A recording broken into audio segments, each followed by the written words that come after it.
Hello, today we're going to be discussing new real estate agents and opportunities within the leasing arena.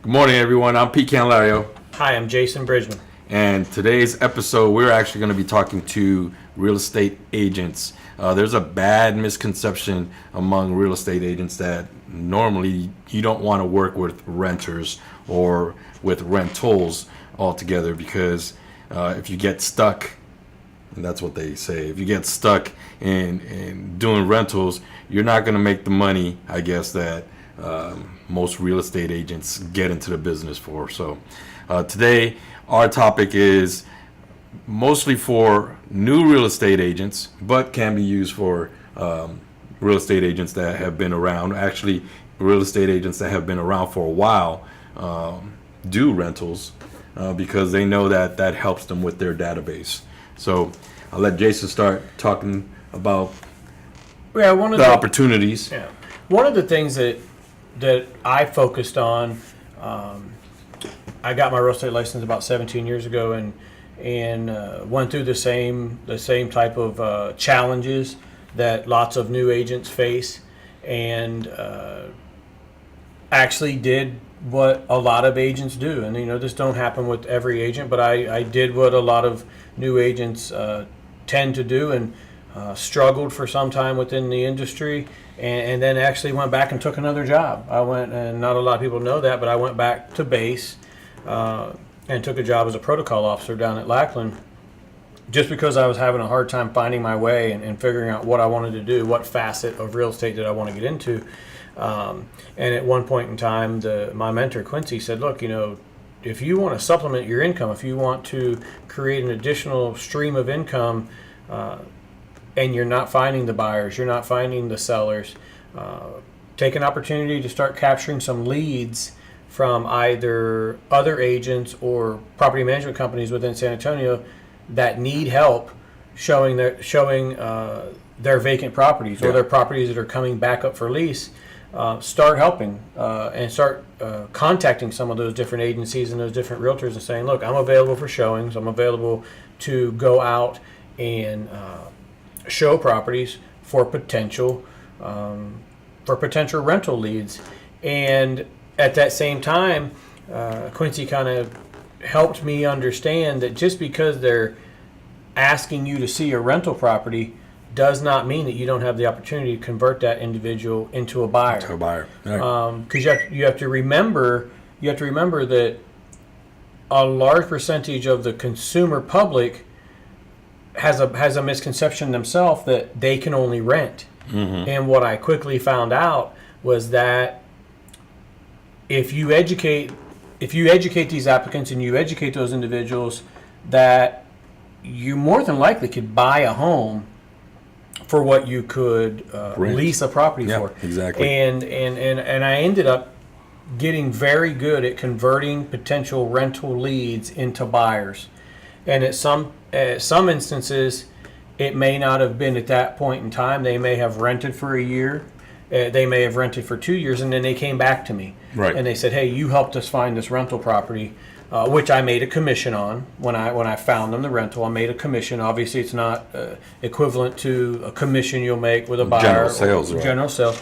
But I made a commission for helping them get into a rental property, helping them find somewhere for their family and whatnot within their personal life. So they appreciated that, because also the consumer public knows that agents don't particularly like to show rentals. And we hear that a lot from individuals that rent properties from us today, is that they could not find someone to show them the rental. Right.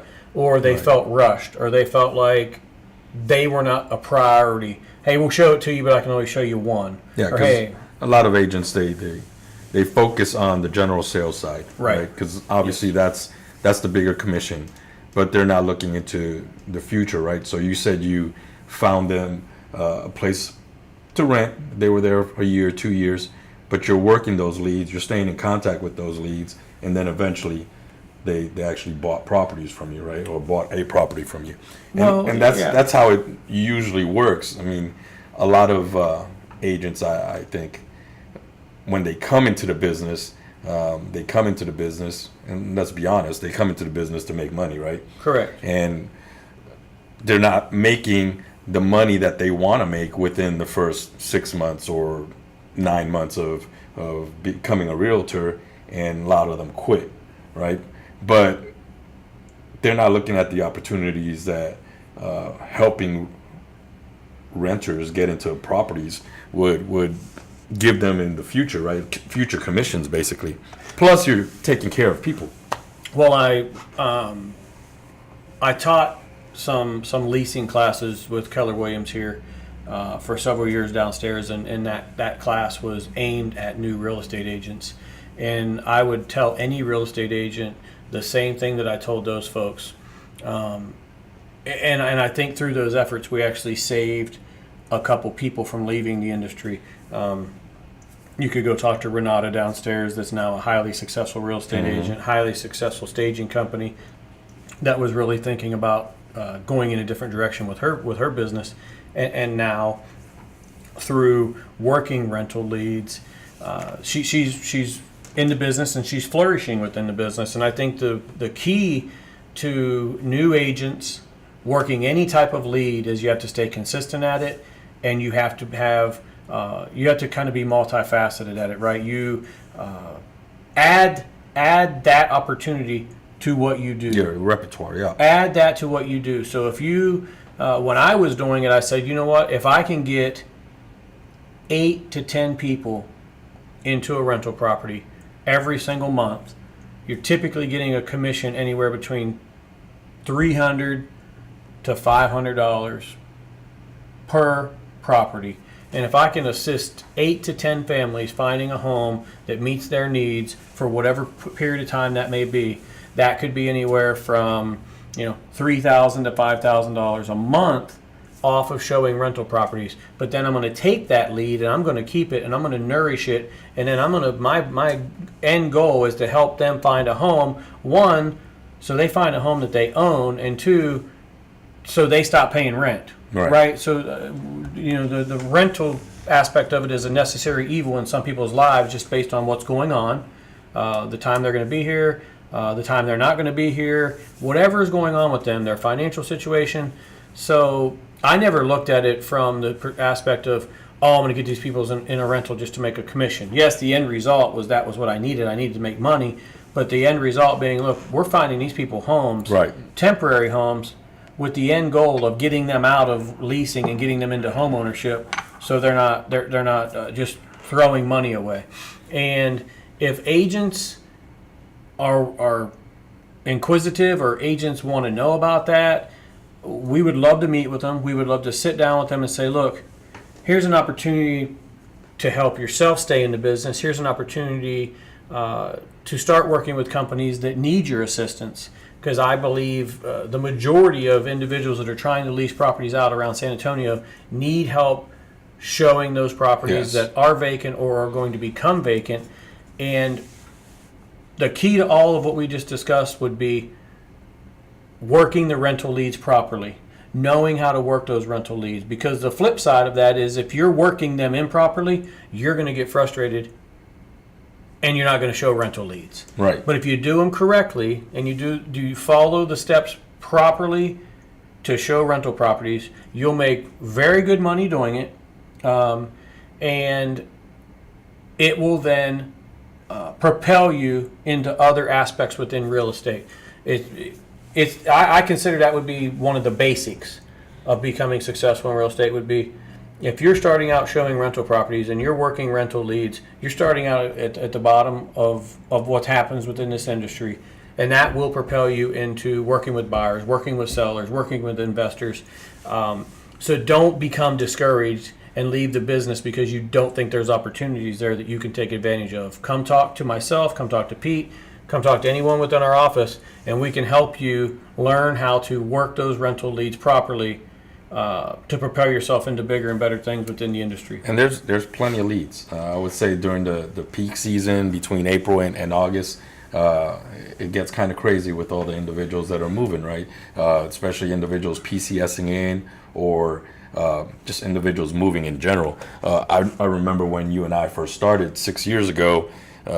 You and I were managing properties, but we didn't have the opportunities to go out and actually show Right. these properties, and we were sending leads to real estate agents left and right.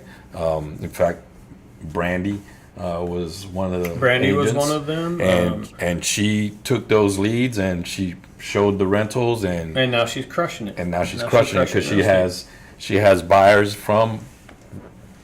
that were renters before. Well, right? I So- think the thing that's important for folks to understand is that a lot of times I hear individuals saying those leads aren't any good. yeah, The leads are no good.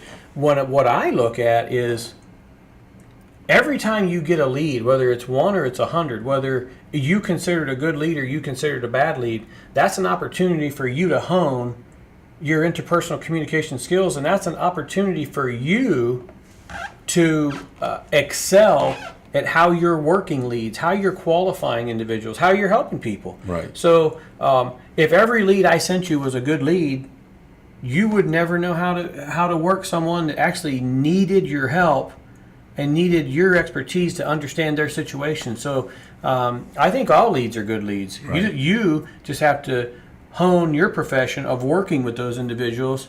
They may not buy today, but if they come to you and they're ready, willing, and able, and they're seeking your assistance, they will buy at some point in time.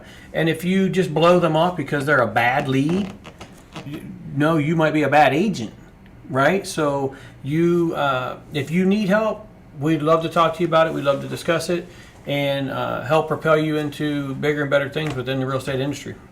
Yeah, I totally agree. One thing that really kills me sometimes is when we get a phone call from a lead or a possible renter, and they tell us, I was looking to buy a house, but I couldn't find anything, or I couldn't find anything right now, and the real estate agent that I was working with doesn't do rentals, so I'm looking for I'm looking for somebody to help me do rentals, and yeah, it's a missed opportunity really, because yes, our leasing agents, because now we actually, since we are at close to 500 properties, we have our own leasing agents that work in-house, Right. Even though we still send out leads during the peak season, because even our leasing agents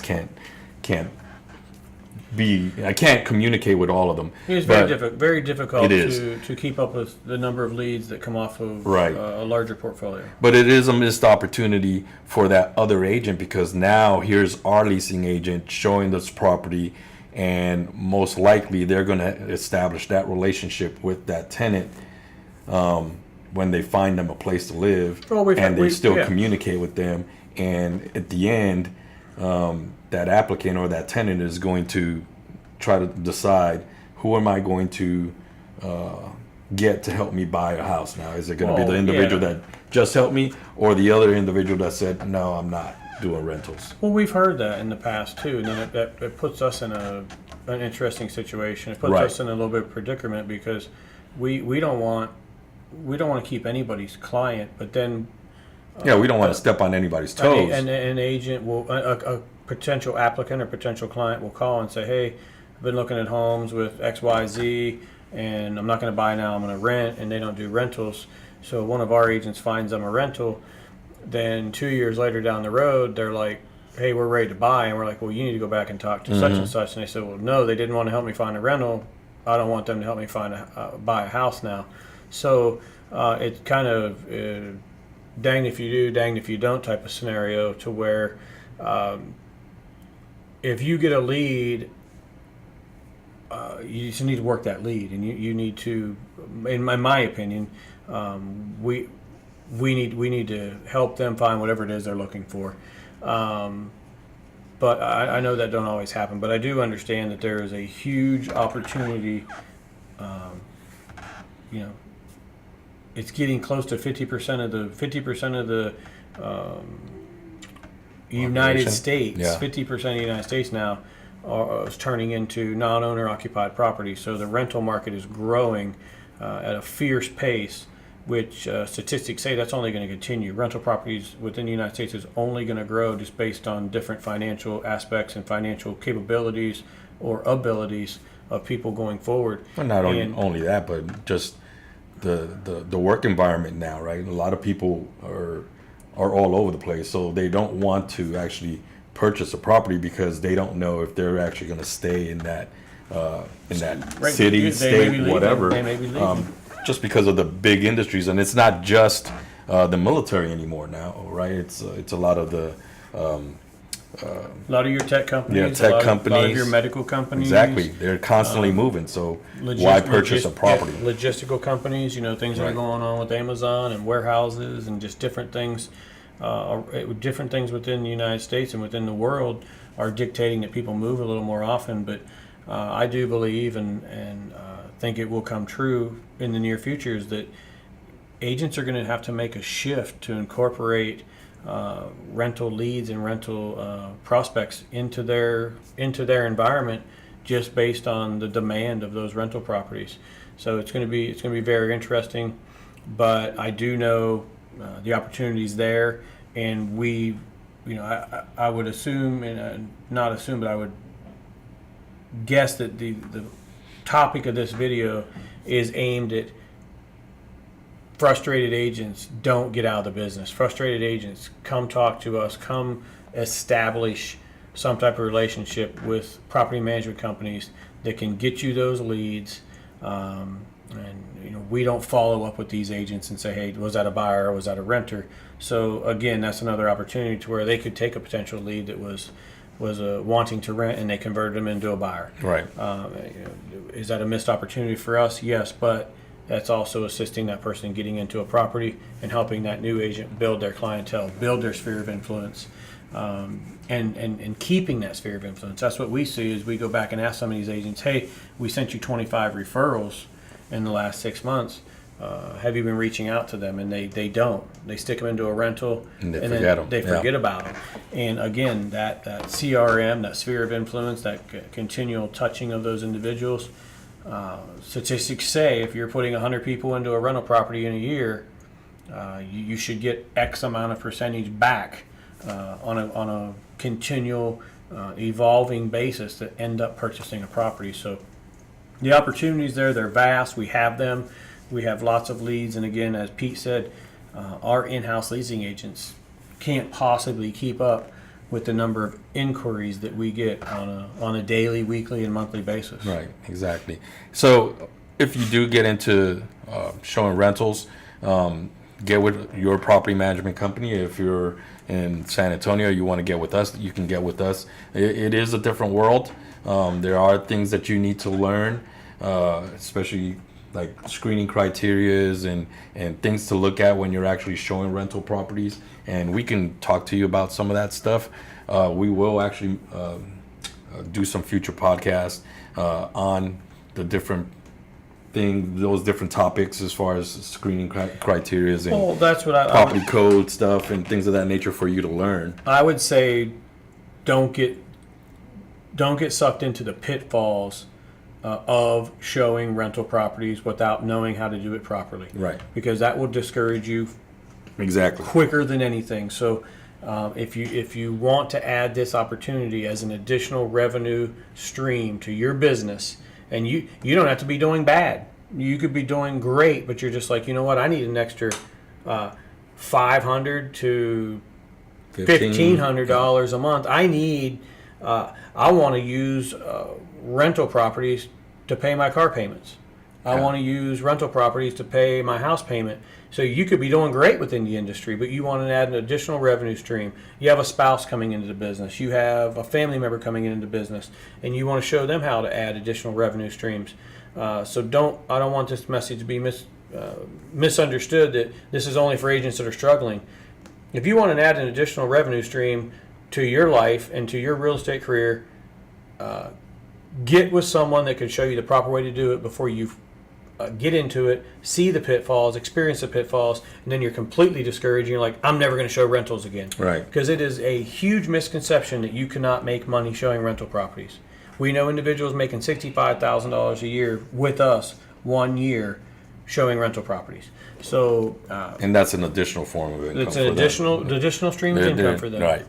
And I just think that if you get into the rental portion, we recommend it. But if you do, just get with your property managers in your company or in your city, in your state, wherever you're at. Just go talk to them, and they can obviously educate you on the things that you need to know. Because once again, it is a little bit different, but it's a great opportunity that a lot of people miss. I don't think the established agents actually don't miss that opportunity. They know exactly.